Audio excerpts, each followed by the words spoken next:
Hey, I'd like to welcome you to another episode of Mission Matters. My name is Adam Torres, and if you'd like to apply to be a guest in the show, just head on over to missionmatters.com and click on Be Our Guest to Apply. All right, so today's a special episode. We're bringing Roger Thompson back on the show to finally announce our book has finally been released. We've been working on this for a long time. For those that don't know Roger, if you didn't catch the first episode, he is the Vice President for Student Services and Enrollment Management over at the University of Oregon. Roger, welcome back to the show.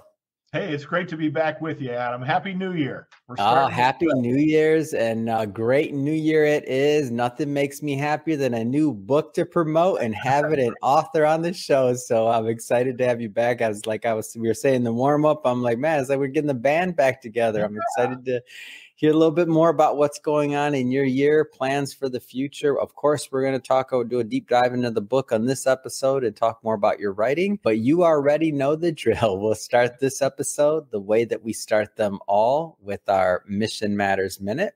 So, Roger, we at Mission Matters, we amplify stories for entrepreneurs, executives, and experts. That's our mission. Roger, what mission matters to you? Well, Adam, this is why I always enjoy being with you, because mission does matter. And the University of Oregon has a mission to, create graduates that think critically, and logically and live ethically and do things to make a difference in the world.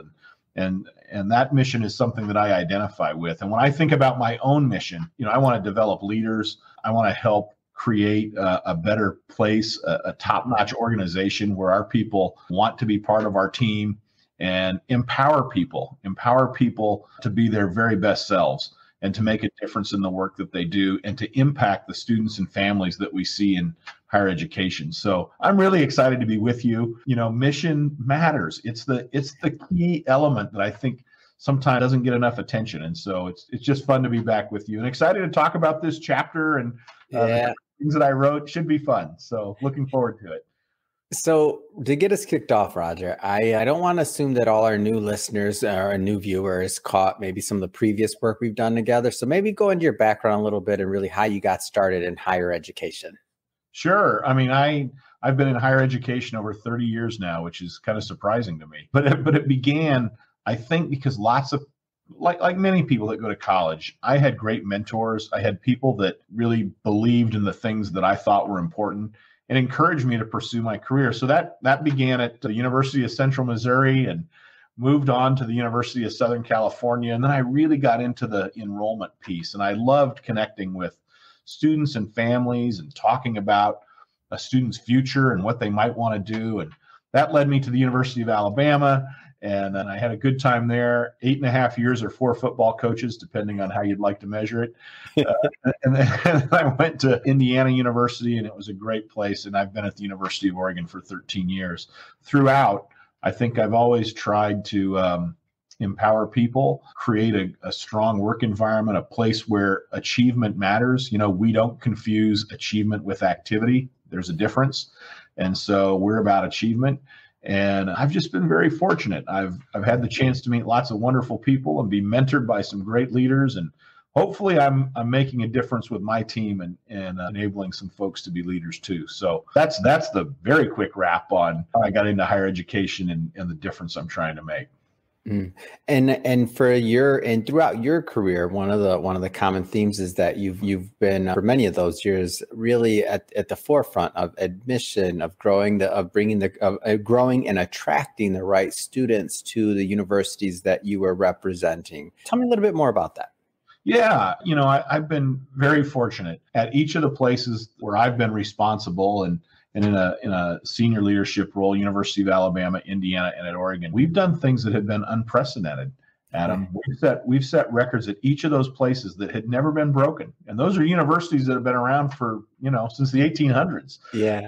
We've done things that were first in the country. I'm really proud of that at all 3 of those places, we did things that had never been done before. So we've always been innovative, trailblazing. The tree, I have a lot of people that refer to it as the Thompson tree. I'm not sure I like that necessarily, but I've had a lot of people who've worked in our organization that have gone on to be vice presidents at other major universities. And so the work that our team has done, the way that we've kind of moved the organization forward, I think has been innovative. It's been unprecedented, trailblazing, and it's been a heck of a lot of fun.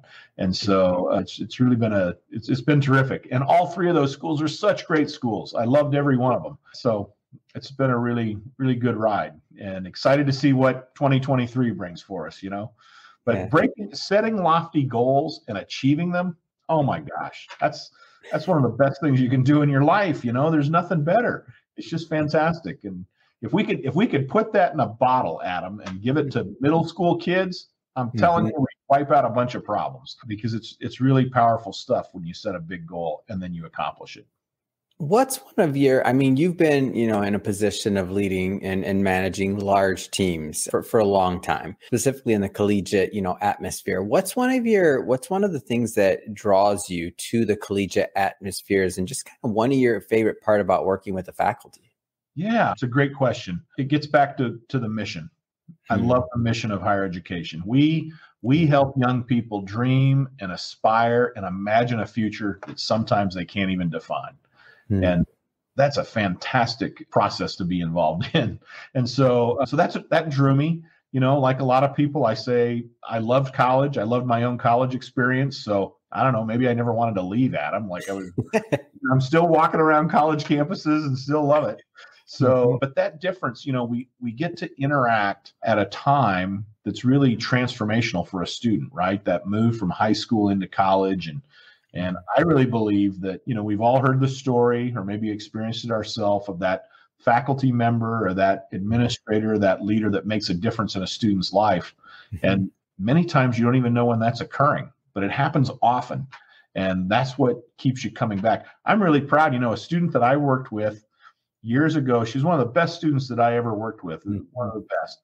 She's now the first female United States Senator from the state of Alabama. Katie, wow. She's married now, Katie Britt. She was Katie Boyd when I knew her. She was a university senior. She was amazing. She was such a talented woman. You could see it 20 years ago. And now she's a United States Senator. And I'm really, really proud of her, Adam. But it's those kinds of differences you can make that are really fun. Oh, I love it. It's a great story. And in preparing for this interview, I always get nostalgic when I get to talk to you, because I do associate you with some of my college memories, even though we didn't go to the same college. We have nothing to do with college, but it's because you're in that environment. So I feel like for anybody that, had the opportunity and the privilege to attend a university, that they probably have friends and other things that they keep in contact with. I was talking to a good buddy of mine, Adam Hengesbaugh, who he's now actually a podcast host on our network as well. But we met like a long time ago, and I told him about the interview we're doing, and we were reminiscing on college stories. So I feel like anytime you get to kind of have that feel, it's almost like a time machine. You get that shot of energy, that thing, you get that maybe permission to dream again, or to think about different things. And it's like when we were, doing our college thing, and we weren't looking forward to say, okay, like being a podcast host and doing this and doing that. Can't even think about what our quote unquote like career plans were at that time, right? Right. Yeah, you probably didn't major in podcast host. I don't even know if they had them back then. I don't know. I doubt they did. So, I mean, it's those kinds of experiences, right? That just, they make such a difference. And I like to think that's what I've done throughout my career. Yeah. And it gets back to, it's why I always enjoy being with you, Adam, because it gets back to, it's about the mission. It's about, what are you trying to do? What's the difference you're trying to make? And so that's been really rewarding throughout my career.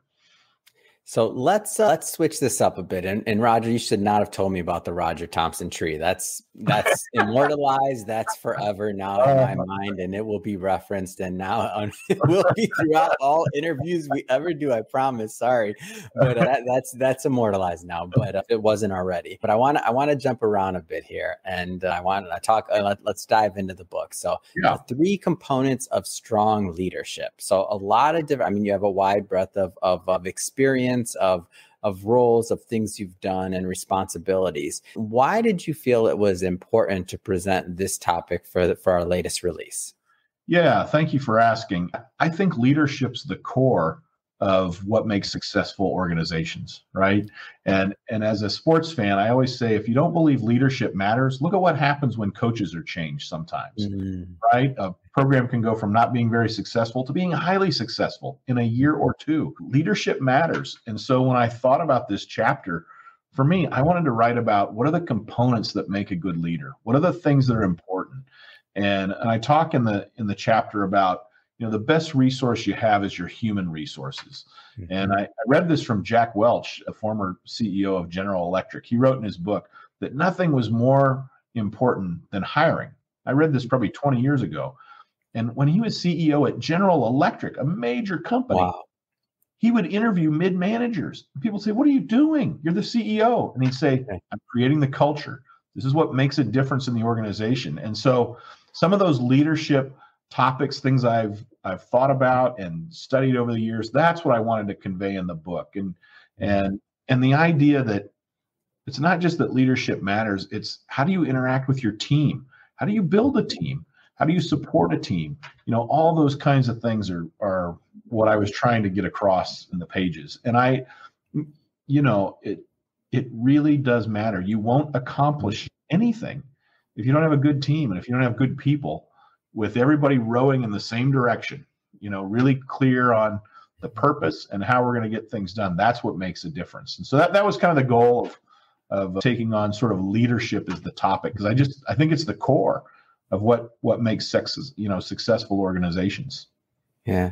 And one thing that I do like about what you wrote and how you presented it was that you added some, very actionable and core elements of what some things are that have made a difference in your leadership and leadership style, and really what it's taken for you to get where you're at and manage large organizations. And as you mentioned prior to, really trailblaze in the university environment at multiple universities over time and do things that be the first and do things that hadn't been done before. So I'm going to give the audience, I'll read just a couple of these, and just so everybody knows, we're not going to go into all of these, and that's intentional. Why? Because I still need you to buy the book. Okay. We're a publisher. All right. So this is still, we don't give it all away, but I'll give you some of it. So these are some of the things that Roger talked about in the chapter. So managing time, managing budgets, managing people, communicating clearly and concisely, operating with integrity, showing care and compassion, leading by example, delivering enthusiasm and inspiration, trusting your people. So I'm going to pick, one or two of these that I want to elaborate and kind of dig a little bit deeper in that just stick with me. And the first one that I want to kind of delve a little bit deeper into, Roger, is really leading by example. Like what does that mean to you, and what has it meant in your career? Yeah, it's I think it's a really important component to building a high achieving team, right? And so for me as a leader, I always want our team, and I lead a pretty big team, 1,900 people, over a $200 million budget. And I want every one of our team members to know that I'm not going to ask them to do anything that I'm unwilling to do myself. Yeah. And so with leading by example, the first one that comes to mind, that I was speaking with a group earlier this week, and someone brought this up because I guess it was more impactful than I even thought. So we have an admissions team of recruiters that go out to high schools and meet with students and parents. And I decided one year that I was going to visit 150 high schools. Our team members that are paid to do this full time typically go to about 60 or 70. And I'm not really paid to be out visiting high schools. That's not my job. But I wanted us to be more engaged, to sort of up our game a little bit. And so I thought, well, I'm just going to try to double what the average person does. And I didn't say a whole lot about it. I just went and did it, because I wanted to lead by that example, to say, I'm not going to ask you to do anything that I can't do. I'm a vice president. I'm really not paid to be doing this, but you're paid full time to do it. So if I can do 150, surely you can do more than 75. And I wanted that unfiltered from the people that I was meeting with. I'll tell you, it changed a culture in that area, because I think people realize that when I talked about we're going to work hard and we're going to play hard and we're going to achieve a lot, well, I was kind of doing that. Now, I'll tell you, Adam, sometimes this can get you in a little bit of trouble. I once had the bright idea that I would work our front desk and answer phones for an hour. Oh my gosh, was that a disaster? I didn't know half of what they were called. So of course not. That's a skill. That's I hard. got business fast. But the principle of saying, I'm here to pitch in and do my part, I think got conveyed. And I just think it's important for leaders to recognize that, a leader with no followers is just a guy taking a walk. And so you've got to be able to create followers and an energy. And so leading by example is really important. Yeah. I believe. Yeah, I mean, I think it's always interesting when someone does this, because what happens a lot of times, and this has just been in my experience, and I've heard from many other individuals with much larger companies and teams than myself, but is that people are always watching. Like they're always watching, they're sizing you up. They're kind of like day by day, whether they're doing it consciously, whether they're doing it unconsciously, they're kind of making that decision every day, whether it's going to work virtually or in person or get in the car, of if they're on the right path for them and if they're really inspired. And I can remember maybe some large organizations I worked for, amazing people, amazing things, but at certain points in time, there were at certain intersections. I remember looking at maybe some of our senior leadership, great leaders, but I just looked at them and I was like, did I want to go on the same path? Could I see myself wanting to be in their shoes? Like, is that what I wanted? Is that what it looks like? And many of the times the leadership style just didn't match what I was looking for. But for leaders that lead by example, I feel like every day is a gut check. It's a gut check. Like you're out there you're in the trenches working, regardless of, like, I love your story about, or your example about Jack Welch, and even interviewing like mid-level managers for a company that huge, unheard of. Like it's not happening. Or like the Howard Schultz, like going into Starbucks when they were, in that decline way back when, and like seeing what the customers wanted and going to the front line. Like who does that, right? Right. That's exactly right. And I think it sets a tone for your organization. And of course, people watch. I'm the vice president. I'm the leader of the organization. What is he doing? What, does he just sit in his office and make decisions? Heck no. I'm out there trying to lead by example. And I think, part of that creates the participation, the feeling that everyone can contribute. I mean, how awful would it be if you didn't know what your role was, or you didn't know how you fit into the bigger picture? I think those are awful kinds of positions, right? Everybody wants to be part of something bigger. That's human nature. And it's up to the leader to convey, well, what is the something bigger that we're working on? And I'm excited about it. I get fired up. I want to do it every day. Come on, let's all do it. And so I think that, you mentioned enthusiasm and inspiration. That was one section that I wrote about, and it's really important. I mean, if you can't get fired up to go in and do your job as the leader, boy, nobody else is going to be excited. Yeah.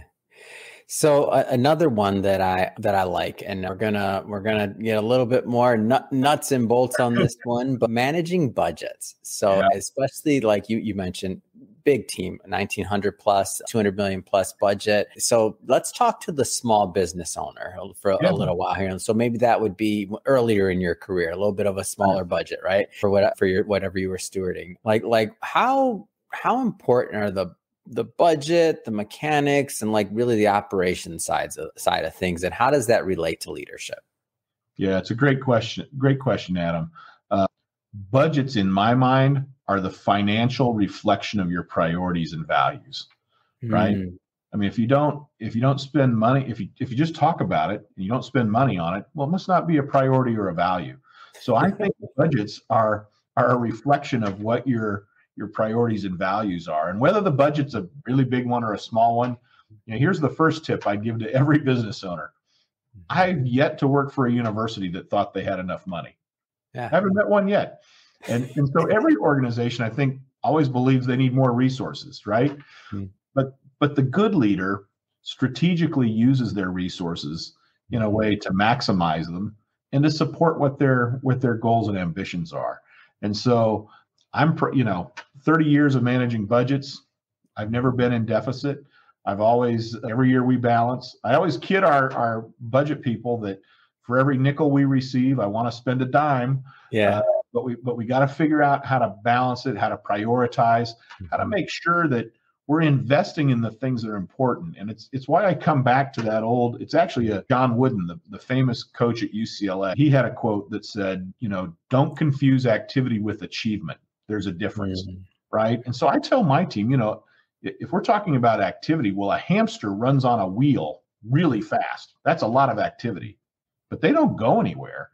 And so it's about achievement. And if you don't get your budget aligned to the things you wish to accomplish and achieve, you're not going to get there. And so to me, as I began this answer, it's really, it's the fiscal, manifestation, I guess, the way you demonstrate your priorities and your vision. So budgets are really important. And find ways to leverage, find ways to partner, find ways to take that dollar and extend it. We do that a lot in my organizations. Here's some federal money to help students. Well, how can we build on that to really impact them even more? And so it's one of the most important things a leader can do, because it demonstrates what's important to you, how you spend your money. Mm-hmm. So I want to jump around a bit here. So I want to spend some time also talking about what you're currently doing present day over at University of Oregon. So maybe tell us a little bit more about your role and some of your initiatives. Yeah, we've got some exciting things happening. So in 2021, we set a record for the largest, most diverse, most academically prepared freshman class in the history of the university. And they've been admitting freshman classes since 1876. So that was no small feat.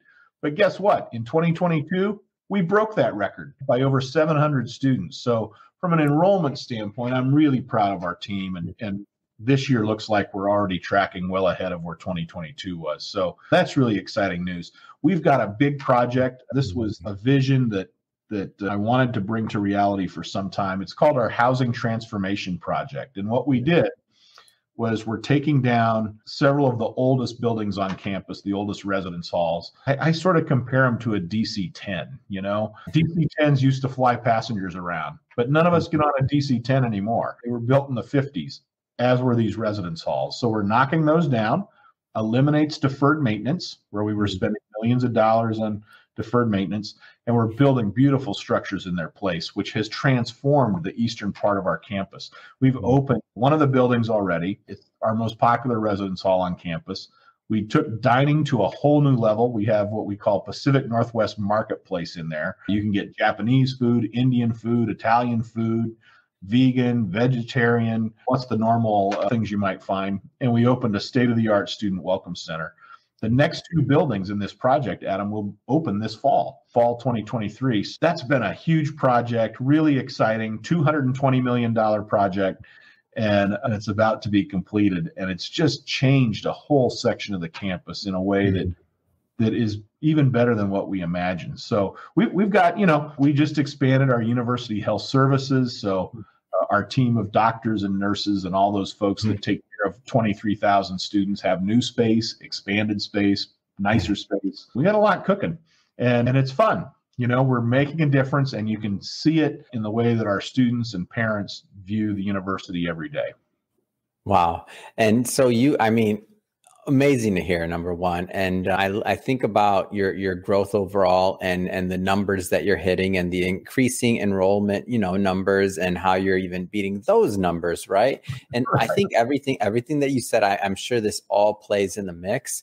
But I'm interested to hear, what do you attribute maybe some of the success to when it comes to the people side of the equation, whether it be your team, the faculty, just overall, what do you attribute maybe some of that success in, just as you said, or as I say, achieving uncommon results?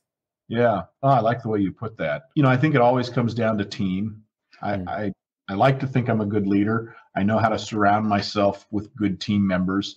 And some of the principles that are important to us as a team, I think, are what were resulting in the great numbers. I tell our team all the time, in higher education, we ask families to entrust us with the most important thing in their life, their son or daughter. Not many industries ask that.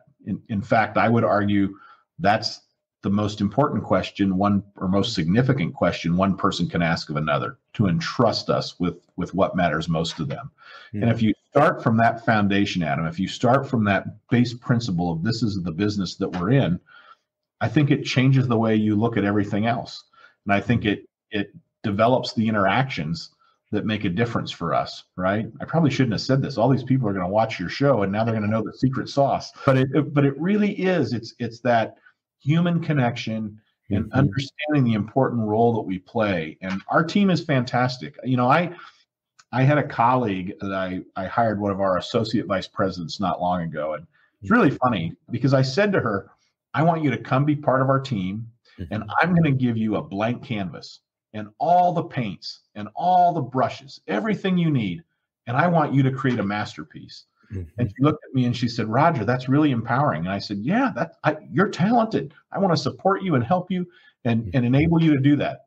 Long pause. And then she said to me, yeah, but you didn't ask for a painting. You asked for a masterpiece. I said, well, yeah, my expectations are high. But, you know, I think we attract people that want to set big goals and achieve them. And so it's been, I mean, I'm really proud of our team, Adam. I can't tell you how proud I am of the leaders in our organization. And I think that's why so many of them get hired to be vice presidents at other major universities and go on to do wonderful things. And so, but yeah, we're kind of knocking it out of the park at the moment. Knock on wood. I hope it continues. I believe it will. And every time we speak, I learn something from you. I mean, not just on leadership, but also on the phrasing. So I love this idea of the masterpiece and the painting and all I usually tell my team is, hey, just over deliver. I like your way of saying it. It's so much more friendly. It's better. It's like, oh man, I learned so much from hosting this show and I'm grateful. Well, just over deliver. Okay. Like that does not sound that good. Yeah, go to the masterpiece thing, Adam. It plays very well. I'm on it. Noted. And our producer, one of our producers, Jai, I know you're listening to this, so you're going to hear the masterpiece one now. Well, Roger, I just have to say, you know, it has been great having you back on the show. I look forward to continuing to promote the recent release of the book that we created together. And really, it's getting great reviews, great praise. I know it's making a difference in the lives of our readers and listeners. So I thank you for, of course, being part of the book. And I just wanted to ask, you know, what's next? What's next for you? What's next for the career? I know you got a lot on your horizon. Yeah, there's a lot going on.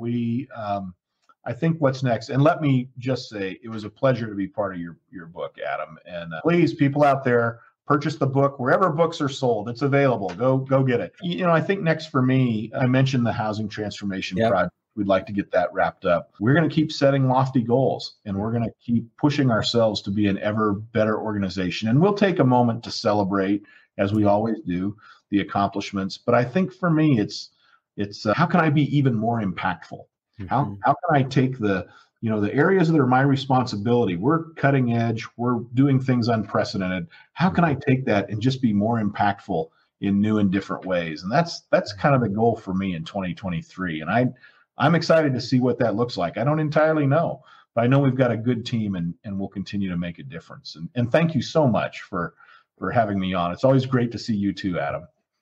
Well, thank you. And if somebody is watching this and listening to this and they want to learn more and just to follow your journey and what's going on at the university, I mean, what's the best way for them to do that? Oh gosh, I'd say check out LinkedIn. You'll find me there. I'm on Twitter. I still can't believe I say that, but my team got me on Twitter. And good job, team out there. Get them on Twitter. People need to hear. Go ahead. Sorry.